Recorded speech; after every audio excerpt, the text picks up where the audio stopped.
बिस्मिल्लाहिर्रहमानिर्रहीम। अस्सलाम वालेकुम नाज़रीन ग्रामी, जिस दरख्त पर सबसे ज़्यादा फल लगता हो, सबसे ज़्यादा पत्थर भी इसी के नसीब में होते हैं। शायद पाकिस्तान का मुकद्दर भी इसी फलदार दरख्त की तरह है। मुस्लिम दुनिया का इकलौता सुपर पावर, मुस्लिम दुनिया की सबसे बड़ी और ताकतवर फौज, मुस्लिम दुनिया की सबसे बड़ी मिसाइल ताकत और पूरी दुनिया की सबसे बड़ी 10 ताकतवर मुल्कों में से एक ताकतवर मुल्क पाकिस्तान भी है, जहां एक तो पाकिस्तान को इस्लाम का आखिरी किला होने का आज़ाद बख्शता है और दूसरी तरफ पाकिस्तान को हर दिन किसी नए बुने हुए जाल की आजमाइश में ला खड़ा करता है। दुनिया की बड़ी ताकतें हमेशा इस बात से गज़बनाक रहती हैं कि दुनिया में आज तक 6 एटमी ताकतें और मजबूत तरीन आर्मीज सिर्फ गैर मुस्लिम ही थी, और फिर ये एक मुस्लिम मुल्क पाकिस्तान जो कल ही आज़ाद हुआ है आज हमारी ताकतवर अफवाज की साव में कैसे आन पहुंचा है। कहीं इसकी देखा देखी 2-4 और इस्लामी मुल्क भी इस मकाम तक पहुंच गए तो हमारी मुस्लिम दुनिया पर आजादारी तो खत्म हो जाएगी। लिहाजा इस्लाम की आखिरी दीवार पाकिस्तान को जैसे तैसे भी हो फना करना ही होगा। इस मकसद के लिए आलमी ताकतें पाकिस्तान को हर रोज नई आजमाइश में डालकर इसके लिए मुसीबतों का एक न खत्म होने वाला सिलसिला जारी रखे हुए है। पाकिस्तान को मफलूज करके तस्लीमें खम करने की एक ऐसी साजिश के बारे में हम आपको बताने जा रहे हैं, जिससे अल्लाह ताला ने पाक फौज को अपने बागियों के शर से महफूज रखा और पाक फौज ने एटमी धमाकों के कुछ अर्सा बाद 3 दिन में 3 मिसाइल टेस्ट करके पूरी दुनिया पर लर्जा तारी कर दिया और पूरी दुनिया को यह पैगाम दिया कि पाकिस्तान गज़वा हिंद के लिए बना है और ये अल्लाह के राजों में से एक राज है जिसे तुम कभी भी तस्लीम नहीं कर पाओगी।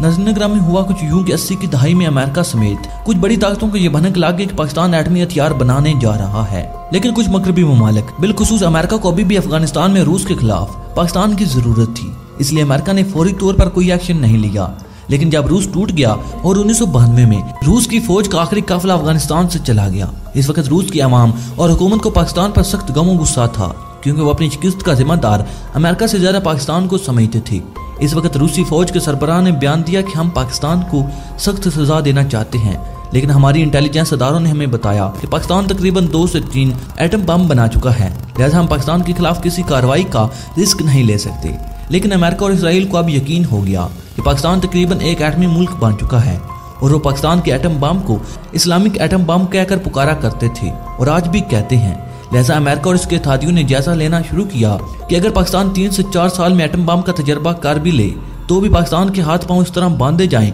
कि पाकिस्तान इन हथियारों को किसी के खिलाफ इस्तेमाल ना कर पाए और इस्तेमाल करने से पहले ही ये हथियार अक़वाम मुत्तहिदा की तवील में चले जाएं। इस मकसद के लिए पहले अमेरिका बहादुर ने जो काम किया वो इसने पाकिस्तान के 16 हथियारों की डील को खत्म कर दिया, यानी रकम वसूल करने के बावजूद ये हथियारे इसराइल को दे दिए और जो हथियारे पहले ही मौजूद थे इनकी सर्विस, इनके पार्ट्स और मेंटेनेंस पर भी पाबंदी आयद कर दी ताकि 2-4 साल में ये उड़ने के काबिल ही ना रहें। पाकिस्तान के पास महराज हथियारे भी थे, लेकिन वो एटमी हमला करने की सलाहियत नहीं रखते थे। दूसरा काम अमेरिका ने यह किया कि अक़वाम मुत्तहिदा में मिसाइल टेक्नोलॉजी की दूसरे मुल्कों को फरोख्त या ट्रांसफर पर सख्त पाबंदी आयद कर दी, क्योंकि पाकिस्तानी एटमी हथियार को हदफ पर पहुंचाने के लिए जंगी हथियारों की जगह मिसाइलों का इस्तेमाल भी कर सकता था ताकि वो रास्ता भी बंद हो जाए, क्योंकि पाकिस्तान अगर चीन से कोई मिसाइल हासिल करना चाहता है तो वो ना कर पाए। 90 की दहाई में चीन भी अभी इतना मजबूत नहीं था कि वो दुनिया की इन बड़ी ताकतों के हुक्म को मना कर सकी, लेकिन चाइना और शुमाली कोरिया का अल्लाह ताला भला करे जिन्होंने बेनजीर भुट्टो के दौर में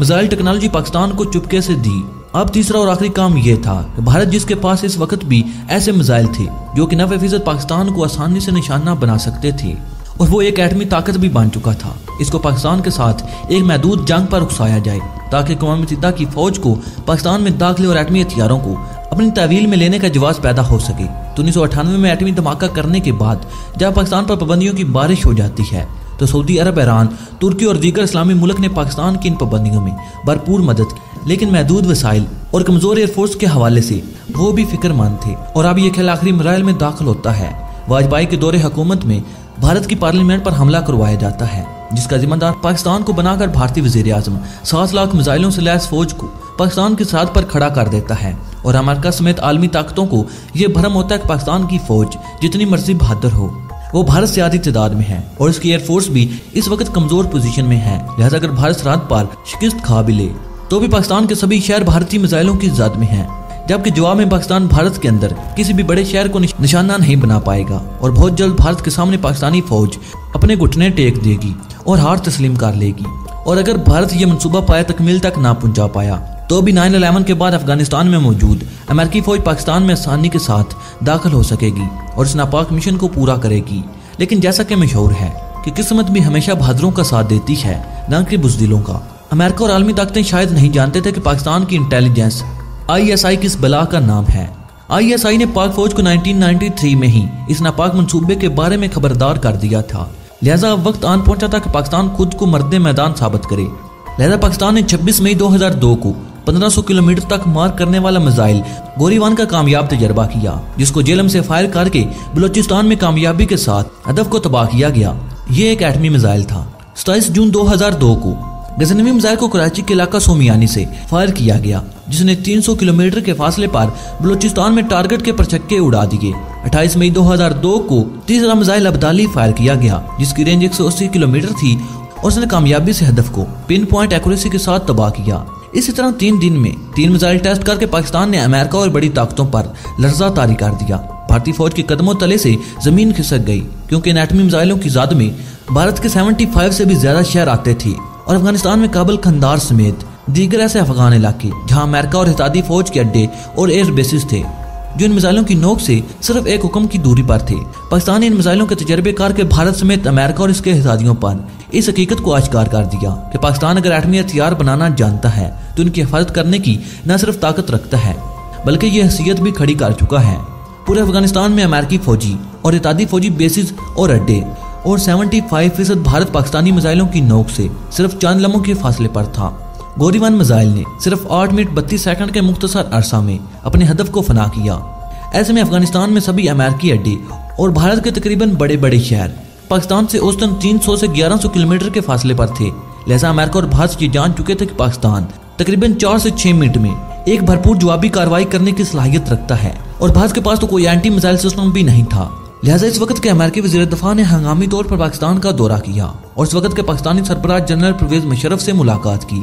और इसके फौरन बाद भारत का दौरा किया, जिसके बाद भारत ने फिलफौर अपनी फौज को ज़माना अमन की पोजीशन में वापस बुला लिया और इस तरह पाकिस्तान ने दुनिया पर एक बार फिर साबित किया और यकीन दिलाया कि रसूल सल्लल्लाहु अलैहि वसल्लम के फरमान और पेशगोई के मुताबिक गज़वा हिंद को अपने अंजाम तक पहुंचाने वाली सल्तनत कोई और नहीं बल्कि यही पाकिस्तान है। नाज़रीन ग्रामी, आप भी इस बारे में अपनी राय का इज़हार कमेंट बॉक्स में कर सकते हैं। नाज़रीन ग्रामी, वीडियो पसंद आने की सूरत में इसे लाइक और शेयर करने के साथ साथ हमारे चैनल को सब्सक्राइब कर लें और साथ मौजूद बेल के आइकन पर क्लिक कर लें, ताकि आपको अपने प्यारे मुल्क पाकिस्तान की तमाम तर टेक्नोलॉजीज पर मबनी वीडियो सबसे पहले मिलते रहें। क्योंकि नाजरीन, हम हर रोज़ पाकिस्तान की किसी न किसी टेक्नोलॉजीज पर मबनी वीडियो बनाते रहते हैं और हमारा ये वीडियो बनाने का मकसद सिर्फ और सिर्फ आप पर पाकिस्तान की ताकत को आश्कार करना है, जिसकी वजह से पाकिस्तान अपनी ताकत का तवाज़ुन बरकरार रखे हुए है। और नीज़ हमारी इस वीडियो को अगर कोई पाकिस्तानी सुन या देख ले तो इसका सर फख्र से बुलंद हो जाता है, और अगर यही वीडियो को पाकिस्तान का दुश्मन सुन या देख ले तो इस पर खौफ से लर्जा तारी हो जाता है।